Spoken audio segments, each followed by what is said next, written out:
할렐루야. 오늘 주일 예배에 나오신 모든 분들 주님의 이름으로 축복하고 환영합니다. 오늘 3월 2일 주일 예배, 우리 가능하신 분들은 다 같이 일어나셔서 예수 우리 왕이여 찬양하면서 하나님께 예배하겠습니다.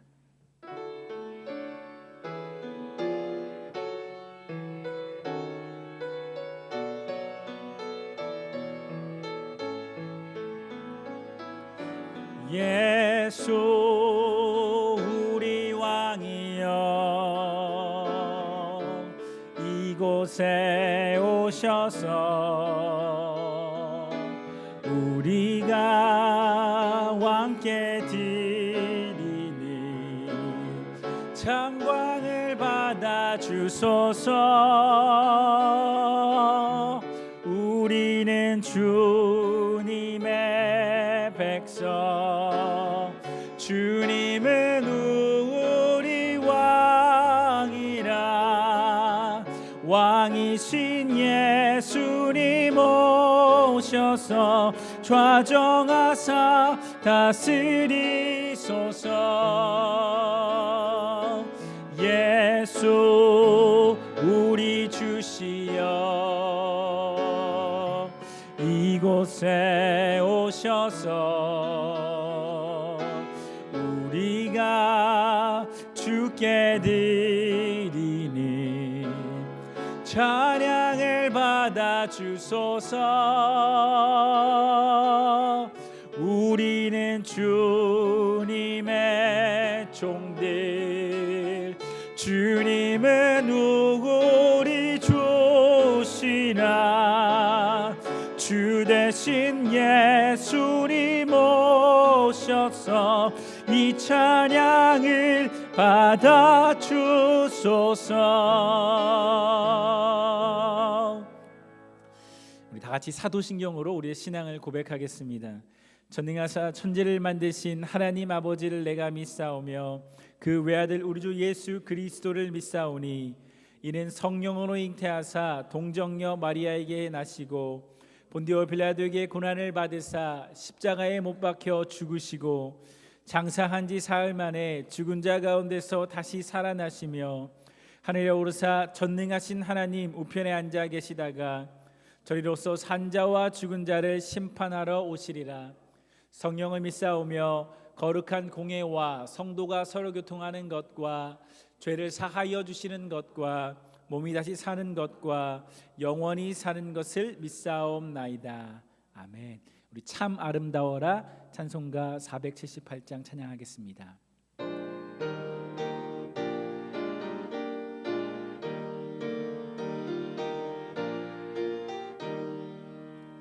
참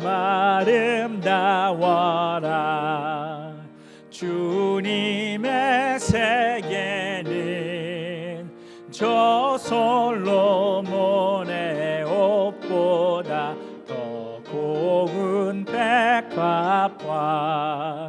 주 찬송하는 듯 저 맑은 새소리 내 아버지의 지으신 그 솜씨 깊도다. 참 아름다워라 주님의 세계는 저 아침에와 저녁 놀 밤하늘 빛난 별. 망망한 바다와 늘 푸른 봉우리 다 주 하나님 영광을 잘 드러내도다. 참 아름다워라 주님의 세계는 저 산에 부는 바람과 잔잔한 시냇물. 그 소리 가운데 주 음성 들리니 주 하나님의 큰 뜻을 알 듯 하도다. 아멘. 오늘 우리 다 같이 교동문 81번을 하겠습니다. 그러므로 주 안에서 갇힌 내가 너희를 권하노니 모든 겸손과 온유로 하고 오래 참음으로 사랑 가운데서 서로 용납하고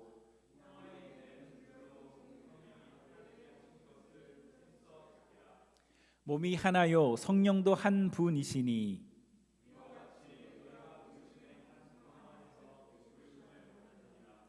주도 한 분이시요 믿음도 하나요 세례도 하나요.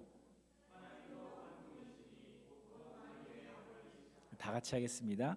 만유 위에 계시고 만유를 통일하시고 만유 가운데 계시도다. 아멘. 다 같이 자리에 앉겠습니다. 기도하겠습니다. 하나님 감사합니다. 오늘 주일 예배로 저희를 불러주시고 또 교회로 연합하게 하신 주님의 은혜에 감사드립니다. 우리가 오늘 모인 것이 우리의 뜻과 계획대로만 된 것이 아니라 우리의 걸음으로 온 것이 아니라 하나님께서 인도하셨음을 믿습니다. 오늘 모인 이 시간과 우리의 걸음이 헛되지 않도록 도와주시고 성령님께서 충만하게 일하셔서 오늘 예비하신 하나님의 은혜와 말씀을 우리가 모두 잘 받고 돌아갈 수 있도록 주님 인도하여 주시옵소서. 하나님 특별히 환우 중에 있는 교우분들 있습니다. 연로하셔서 교회에 나오기 어려운 분들이 있습니다. 우리가 늘 그분들을 생각하고 기도하고 또 연락할 수 있는 마음을 허락하여 주시옵소서. 그래서 그분들이 약할 때에 우리가 늘 하나로 연합되고 그분들이 외롭고 고립된 것이 아니라 늘 주 안에서 한 몸이 되었다는 사실을 기억할 수 있도록 우리를 사용하여 주시옵소서. 하나님 날씨가 많이 추웠는데 또 따뜻해지고 있습니다. 새로운 시즌이 다가오고 또 새로운 계획을 주님께서 열어가시는 줄 믿습니다.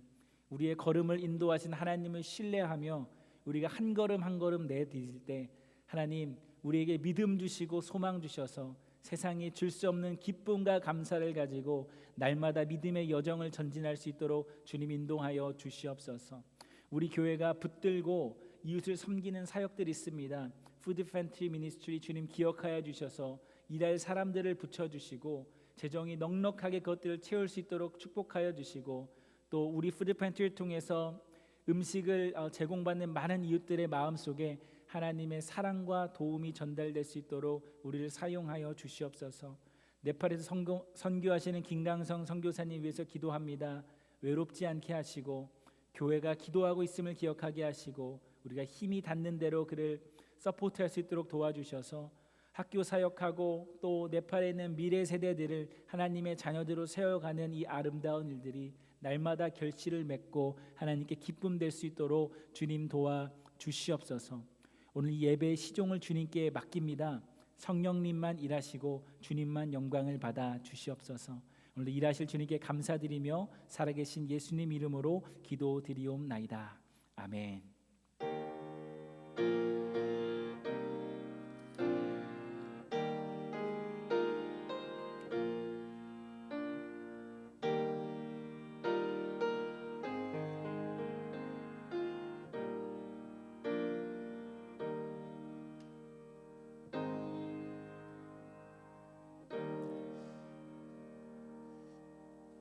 네, 우리 앞뒤 좌우 옆분과 평화의 인사 나누면 좋겠습니다. 주님의 평화가 함께 하시길 바랍니다. 우리 인사했으면 좋겠습니다. 주님의 평화 함께 하시길 바랍니다. 예, 참 잘 오셨습니다. 와주셔서 감사합니다. 주님의 평화 함께 하시길 바랍니다. 광고 말씀 드리겠습니다. 오늘 예배에 나오신 모든 분들 다시 한번 주님의 이름으로 축복하고 환영합니다. 예배 후에 친교실에서 점심 식사 있습니다. 참여해 주시면 좋겠습니다. 3월 5일 이번 주 수요일이 이 재수요일 애쉬 웬스데이고요. 이 재수요일 시작으로 사순절이 시작됩니다. 온라인으로 예배를 드리려고 해요. 인퍼슨으로 하면 이렇게 다 같이 나와서 회개하고 이마에 이렇게 재를 십자가를 이렇게 긋는 예식도 할 수가 있는데 올해는 저희가 온라인 예배로 드리겠습니다. 링크를 공유하겠습니다. 시간이 되시는 분들은 참여하셔서 사순절을 의미 있게 시작하면 좋겠습니다. 성경봉동 신청 계속 해주시면 좋겠습니다. 3월, 4월 식당에 그 벽에 붙어 있거든요. 가능하신 분들은 이름 사인업 해주시면 참 감사하겠습니다. 기도 요청을 드립니다. 이정자 권사님 인도하셔서 나오신 최혁순 성도님이 계세요. 3월 6일에 이제 백내장 수술 예정이세요. 지금 좀 컨디션이 안 좋으셔서 이제 못 나오셨는데 최혁순 선생님이 이제 저희 교회 등록하기로 이제 약속하시고 그 등록 등록 교인 등록증 그거를 이제 써달라고 제가 부탁을 드리고 휴가를 갔어요. 그리고 이제 지난주에 이제 몸이 좀 안 좋으셔서 못 나오시고 아마 한 앞으로 수술하시고 몇 주간 또 못 뵐 것 같은데 이제 기도해 주시고요. 또 이제 돌아오셨을 때 반갑게 환영해 주셨으면 좋겠습니다. 오늘 은혜 받으실 하나님 말씀은 골로새서 3장 15절에서 17절까지의 말씀을 제가 봉독하겠습니다. 그리스도의 평강이 너희 마음을 주장하게 하라. 너희는 평강을 위하여 한 몸으로 부르심을 받았나니 너희는 또한 감사하는 자가 되라. 그리스도의 말씀이 너희 속에 풍성히 거하여 모든 지혜로 피차 가르치며 권면하고 시와 찬송과 신령한 노래를 부르며 감사하는 마음으로 하나님을 찬양하고 또 무엇을 하든지 말에나 일에나 다 주 예수의 이름으로 하고 그를 힘입어 하나님 아버지께 감사하라. 이것은 살아계신 하나님의 말씀입니다. 아멘. 여러분들이 이제 운동 경기를 하시다 보면 특별히 이제 테니스 경기, 야구, 축구 이런 경기 보시면 공이 아웃인지 인인지 논란이 될 때가 있습니다. 테니스 경기 같은 거 보시면 두 선수가 공이 아웃인지 인인지를 놓고 아주 치열하게 막 언성을 높이면서 싸우는 것도 아마 TV에서 보셨을 겁니다. 육상 경기를 볼 때에도 어떨 때는 결승선에 두 선수가 너무 비슷하게 들어와서 누가 먼저 들어왔는지 우리 눈으로 보기가 참 어려울 때도 있습니다. 하나의 판정이 경기 전체에 영향을 미치기 때문에 또 운동선수들이 흘린 땀과 노력이 오심 때문에 무너지면 안 되니까 이 오심을 줄여보려는 노력이 스포츠계에 계속 있어 왔습니다. 그래서 요즘은 이 비디오 판독 기능을 도입해서 정확하게 아웃과 인을 구분하는 시도를 하고 있습니다. 그래도 여전히 이 경기를 하다 보면 논란이 될 만한 상황들이 있습니다. 여러분 한번 생각해 보세요. 한쪽에서는 공이 나갔다고 막 주장하고 있는데 다른 한쪽에서는 막 펄쩍펄쩍 뛰면서 공이 나가지 않았다고 소리칩니다. 저희 눈에는 나간지 아닌지 알 수가 없습니다. 이럴 때 필요한 사람이 바로 심판입니다. 내가 동의할 수도 있고 그렇지 않을 수도 있지만 그 경기 안에서 심판은 결과에 대해서 선언할 수 있는 권위가 있습니다. 내 눈에는 아웃인 것 같아도 심판이 인이라고 선언하면 아무리 억울해도 그 결과는 인이 되는 것입니다. 저희가 읽은 오늘 골로새서는 이렇게 시작합니다. 그리스도의 평강이 너희 마음을 주장하게 하라. 여기서 주장하게 하라라는 헬라어가 뷰라뷰에토라는 말인데 그 뜻이 경기에서 심판의 행위를 하다라는 뜻입니다. 경기에서 가장 결정적인 순간에 심판이 그 결과에 대해서 권위 있는 선언을 내리는 걸 의미해요. 그러니까 그리스도의 평강이 너희 마음을 주장하게 하라는 말은 우리의 마음이 평강과 불안 사이에서 고민하게 되는 순간에 처할 때 그리스도의 평강이 너는 평안하다라고 판정을 내리게 하라는 것입니다. 오늘 설교를 시작하면서 저희들이 가져야 하는 영적인 도전이 있습니다. 우리의 삶은 늘 어떤 문제와 예상치 못한 상황을 만나게 됩니다. 평안하고 싶지만 삶의 여건이 평안과는 거리가 멀어 보일 때도 있습니다.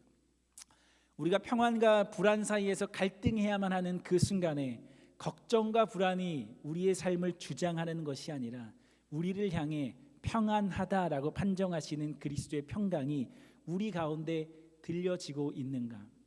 오늘 골로새서 말씀을 통해서 우리가 걱정과 염려가 아니라 평안을 주시는 예수님의 은혜가 회복되기를 원합니다. 오늘은 이 골로새라는 도시의 위치에 주목하면서 말씀을 보면 좋겠습니다. 이 지도를 보시면 이 여러 가지 도시들이 있어요. 고린도, 에베소, 빌립보 영어로 써 있지만 이 빨간색으로 제가 이렇게 동그라미 친 부분이 이 골로새입니다.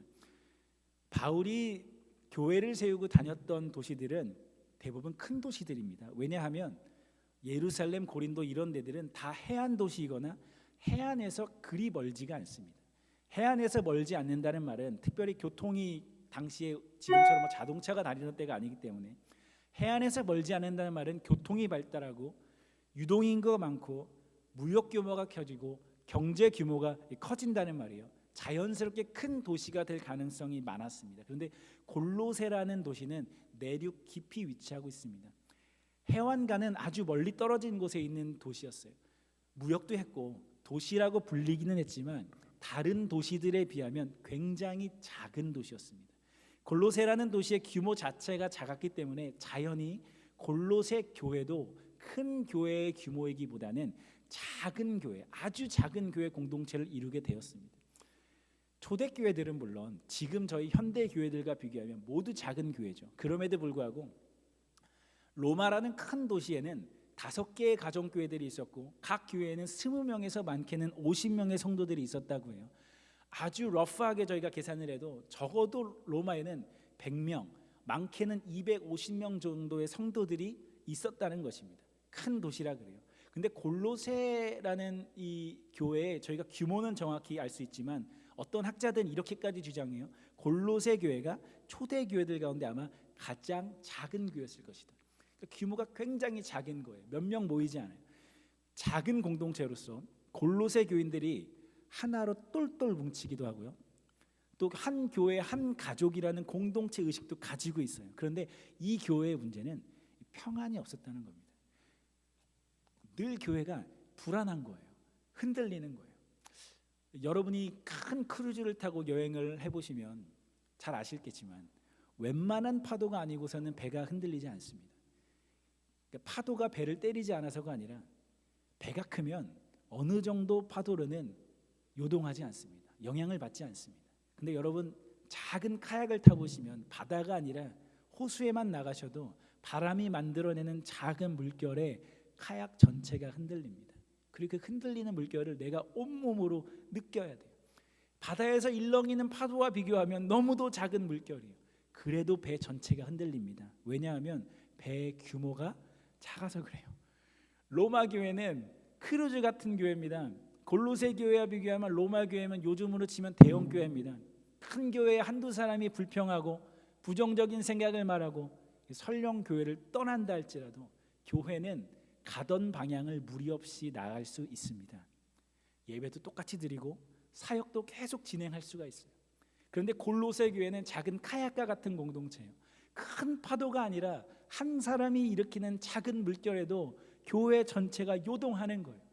로마 교회와 골로새 교회는 그 규모와 교회의 체질이 전혀 달랐습니다. 여러분 한번 생각해 보세요. 큰 교회는 성도님들 중에 한 부부가 부부싸움을 하고 교회를 안 나오게 되셔도 아무렇지도 않게 예배드리고 사역이 진행이 돼요. 한 가정이 실족한 것이 마음 아프지 않아서가 아니라 이분들이 만들어내는 파도가 교회 전체를 흔들 만큼 크진 않은 겁니다. 그런데 작은 교회는 한 부부가 부부싸움을 하고 둘 중에 한 분이라도 교회를 안 나오기 시작하면 벌써 영향을 받을까요? 안 받을까요? 영향을 받죠. 작아서 그래요. 교회가 어떤 문제를 마주하게 될 때 한두 사람이 부정적인 해석을 하고 파괴적인 언어를 사용해도요, 큰 교회는 가던 흐름을 그냥 갈 수 있습니다.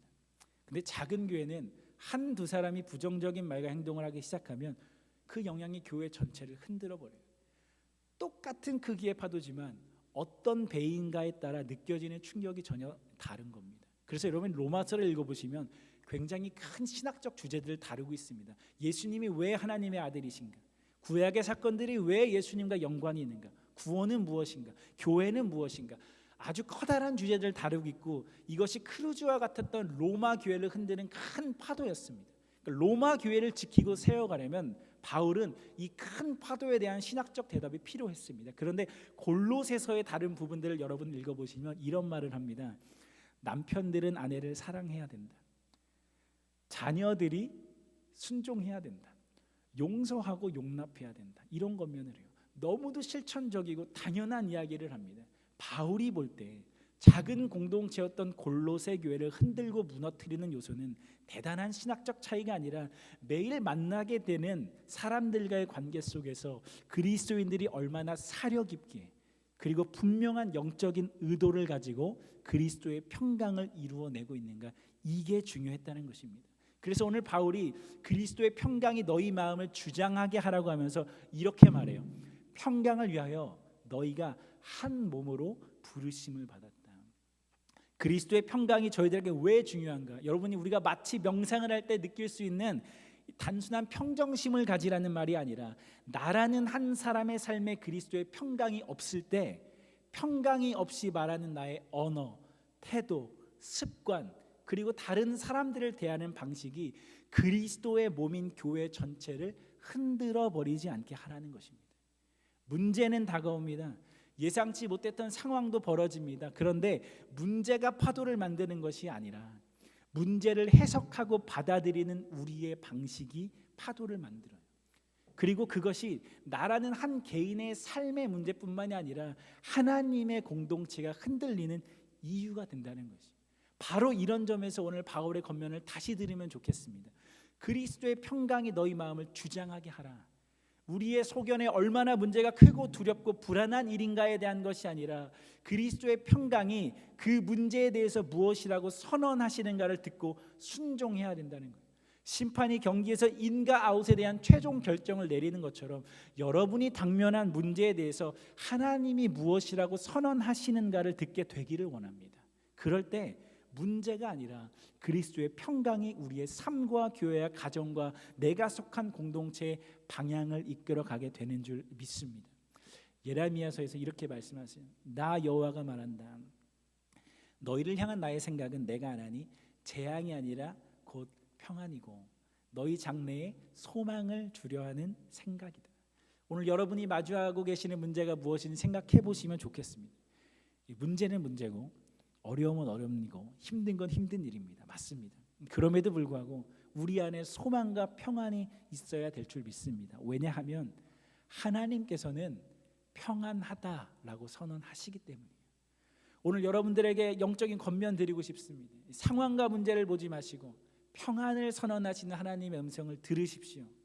여러분이 만나게 되는 가정, 교회 그리고 이웃과의 관계에서 불안과 걱정이 아니라 그리스도의 평강을 표현하고 드러내십시오. 이것이 골로새 교회가 건강하게 세워져 가기를 바랬던 바울의 목회적 지침이었고, 동일한 말씀이 우리가 속한 공동체를 하나님의 공동체로 건강하게 세워가는 영적인 방향이 되는 줄 믿습니다. 이 평안을 우리의 삶 속에 선포하는 것과 더불어서 오늘 바울이 한 가지를 더 권면하는데, 그것이 감사하는 삶입니다. 저희들이 별 볼 일 없던 사람인데 어느 날 좀 더 많이 벌고 갖게 되면 마음이 기쁩니다.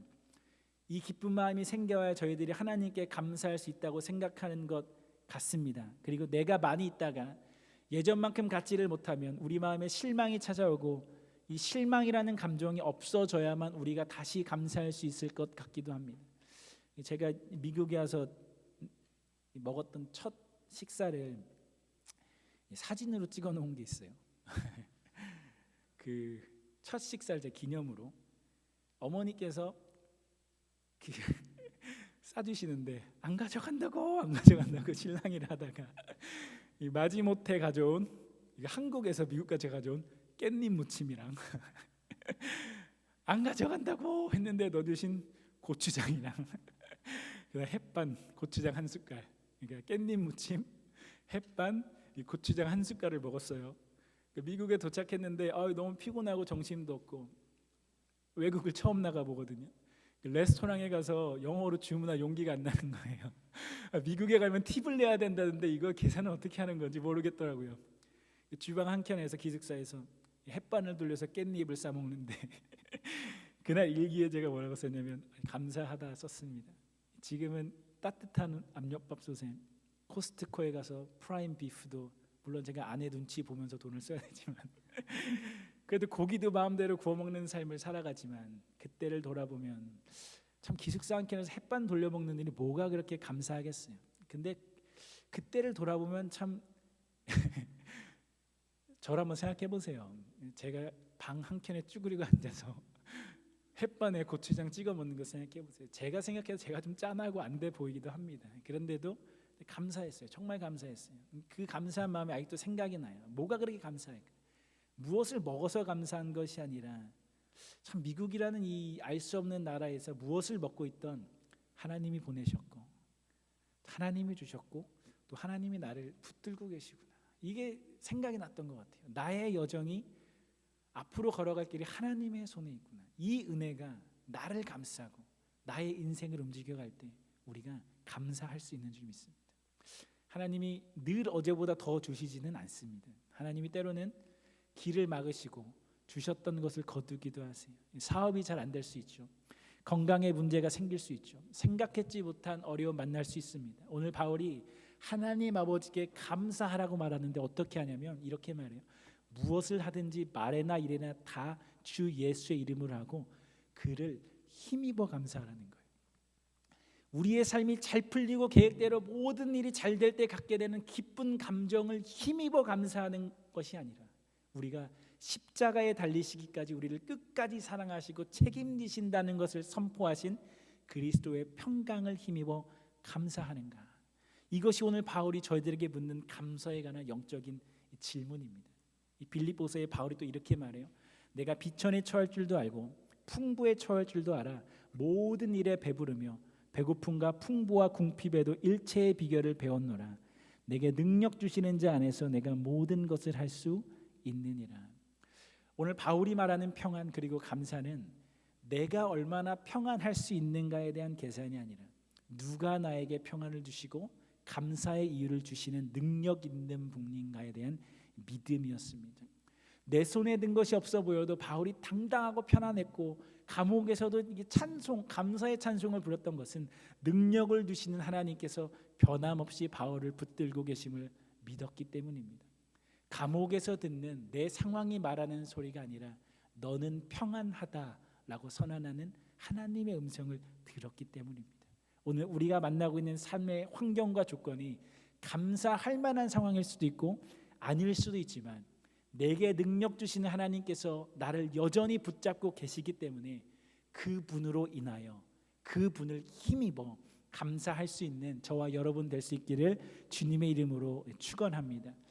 여러분이 이 호수 한가운데 떠 있는 작은 카약에 앉아 있다고 한번 생각해 보세요. 배 왼편을 파도가 와서 딱 때리면 이 카약은 오른편으로 쭉 하고 밀려납니다. 이번에는 배의 오른편을 파도가 탁 하고 때리면 이번에는 이 카약은 왼쪽으로 쭉 하고 밀려납니다. 어떡하지? 이 파도가 자꾸 오네. 크고 작은 파도를 일일이 다 신경 쓰고 상대하려다 보면 배는 나아가기는커녕 우리는 다 지쳐 쓰러지고 말 것입니다. 그때 우리가 해야 될 것은 끊임없는 파도와 씨름하는 것이 아니라 우리에게 분명한 방향을 갖고 그 방향을 향해 노를 저어야 됩니다. 파도를 피할 수는 없습니다. 그러나 나아갈 수는 있습니다.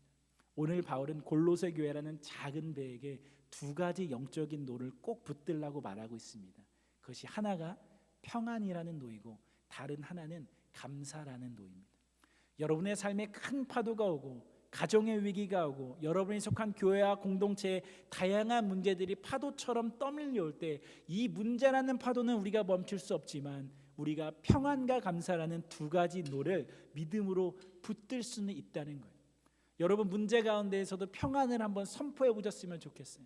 힘들고 어렵다, 참 지친다 이런 마음이 아니라 하나님이 일하고 계시고 붙들고 계시니 평안하자 이렇게 선포해 보세요.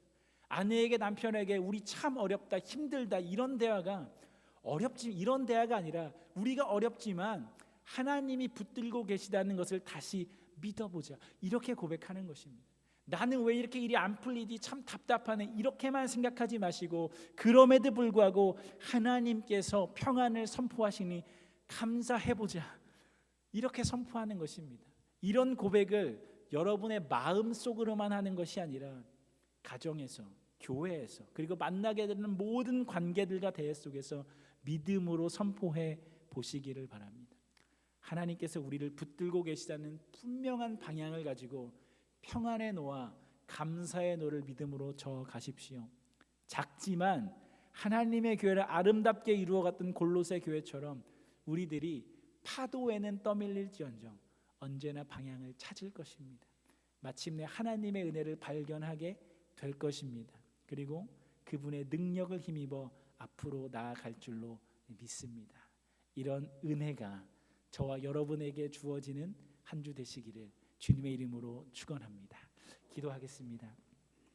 하나님 감사합니다. 우리에게 날마다의 믿음의 여정을 허락하신 주님의 은혜에 감사드립니다. 때로는 우리의 삶이 작은 배에 있는 바다에 떠 있는 작은 배와 같을 때가 있습니다. 파도가 왜 이렇게 많은지, 크고 작은 파도로 왜 이렇게 나의 삶 전체가 흔들리는지 모르겠습니다. 그러나 오늘 평안하다라고 선언하시는 예수님의 선포를 듣기를 원합니다. 감사하라라고 말씀하시는 예수님 말씀에 순종하기를 원합니다. 오늘 우리가, 그리고 우리 교회가, 우리 각 성도님들이 평안이라는 노와 감사라는 노를 분명히 붙잡고 우리가 어떤 상황에 있든지 하나님께 순종하게 도와 주시옵소서. 그럴 때 우리가 분명한 예수님이 인도하시는 방향으로 나아가는 교회가 되고 신앙 될 수 있도록 우리를 써 주시옵소서. 오늘도 말씀하신 주님께 감사드리며 살아계신 예수님의 이름으로 기도드리옵나이다. 아멘. 우리 다 같이 가능하신 분 일어나서 결단한 찬양하겠습니다. 평안을 너에게 주노라 찬양하겠습니다. 아주 쉬운 찬양입니다.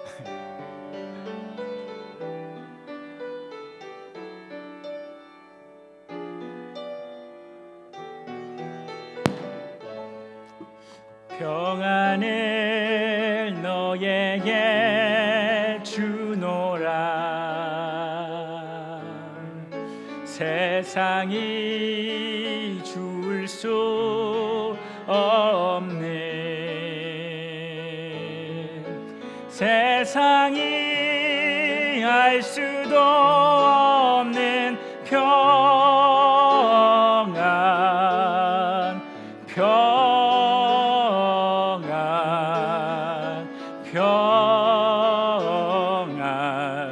평안을 내게 주리. 다시 한번 고백하겠습니다. 하나님의 선포를 들으면서 평안을 너에게 주노라. 세상이 줄 수 없는,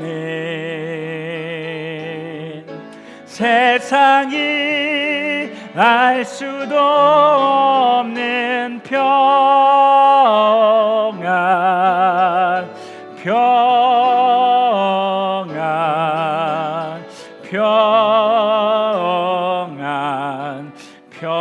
평안을 내게 주노라. 기도하겠습니다. 하나님 감사합니다. 우리에게 평안을 선포하시는 주님의 은혜를 받고 돌아갑니다. 우리가 어디에 있던 어떤 파도를 만나던 하나님이 선언하시는 평안을 붙들고 나아가게 도와주시고 날마다의 삶 속에 감사가 넘치게 하여 주시옵소서. 이제는 우리 주 예수 그리스도의 은혜와 하나님 아버지의 사랑하심과 성령님의 인도하심이 평안의 노와 감사의 노를 저어나가기로 결단하는 우리 성도들의 머리 위에, 그리고 그들의 걸음들 위에 이제로부터 영원토록 함께 하시기를 간절히 축원하옵나이다. 아멘.